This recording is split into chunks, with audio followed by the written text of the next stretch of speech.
We're on the southwest side of Florida, between Naples. Oh, God. Say all that. I don't have to say all that. You don't have to say it all. Hi guys, John the Firearms Instructor, and today we're going to be talking about situational awareness. If you're new to the channel, my name is John Johnson. I'm an owner and operator of a firearms training facility in beautiful Cape Coral, Florida. If you are one of our subscribers, thank you very much from the bottom of my heart. We started this channel many months ago to educate, motivate, and entertain, and we are trying to do our best. If you find some of that in this video today, don't forget to hit the bell icon, the like button, and subscribe. And every time we upload a video just like this one, you'll be the first to know. All right, so let's talk about situational awareness. Do you have it? Do you not have it? Are you walking around unaware of your surroundings?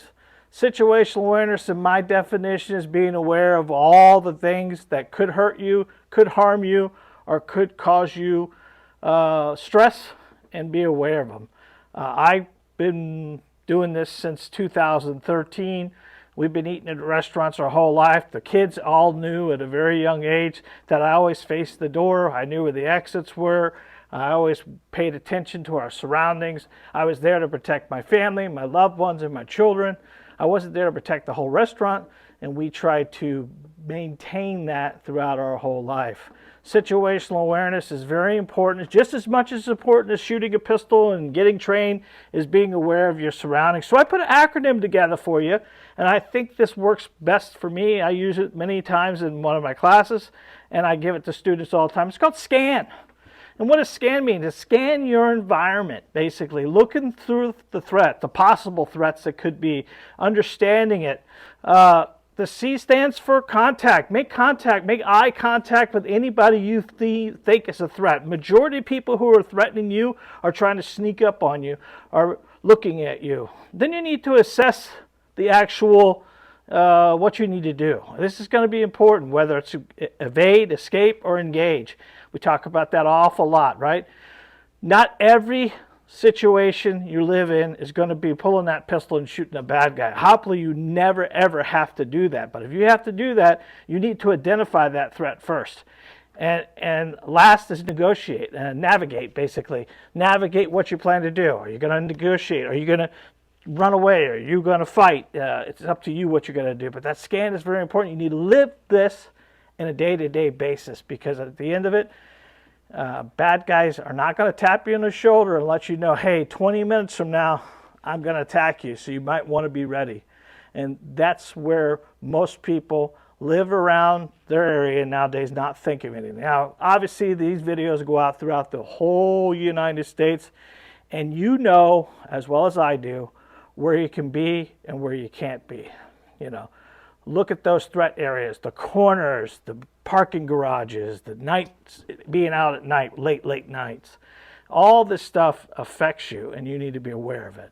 So think about situational awareness. Think about what you're going to do to better yourself and make yourself aware of your surroundings. Having the Walkmans in, Walkmans, that's old school. They call me a FUD. The Walkman is definitely a fun thing. If most of the kids on here are not going to know what a Walkman is, but I use Walkman, that's great. But if you put your pads of your ears in and you're out walking around and you're not going to notice, or you're not going to hear, or you're not going to see, you're not going to identify, you put yourself in a victim's thing altogether. Think about this. Serengeti plains, right? The African lions, they're not sitting in the middle of the field waiting for the big rhino to walk up to them. They're hiding. They're getting in the way and waiting to sneak up on you. This is what the bad guys do. They're looking for an unaware person that's unaware of their environment and cause them threats. So if you have situational awareness and you understand situational awareness, it'll definitely help you in maintaining a safe zone. What's a safe zone? At 21 foot. Anything that's in 21 foot of you, circle around you, is your safe zone. And you need to make sure you're identifying everything in there, including from behind. Keeping your head in the pivot, turning around.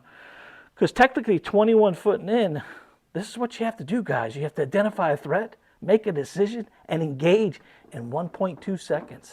Guess what? Can't be done. And if it can be done, you need to be aware of it. You need to understand that threat's going to come from the side, or it's going to come from that corner, or it's going to come from behind the parking garage, or it's going to come through that alley that you made a break through trying to get to your car a little faster because it's raining.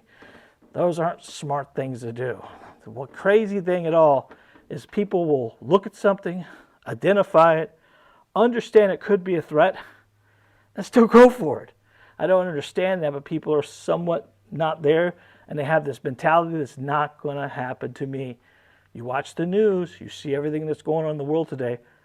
This isn't Mayberry anymore, guys. You need to defend yourself, you need to protect yourself, and you need to have that situational awareness. I hope I help you with this a little bit. I hope you get an idea of it. I would recommend that you get a little game. I do this game all the time. I go into Walmart or other places, and I kind of look around, and then afterwards I ask my wife, did I see the lady in the red shirt with the blue pants? And see what she did.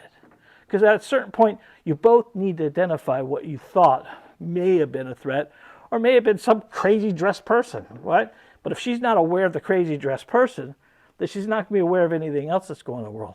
Now, I know women have a lot better situational awareness than men do, because a man himself, we're not looking at that as a threat, but women have that because it's been total, right? They're there to protect their family, they're there to protect their loved ones, they're there to protect their babies, and situational awareness is born into them as long as they don't have other things causing them to look other places, like iPhones and things like that. So, all right, guys, if you found value in what we did today, don't forget to hit the bell icon, the like button, and subscribe. And every time we upload a video, you'll be the first to know. Do you practice situational awareness?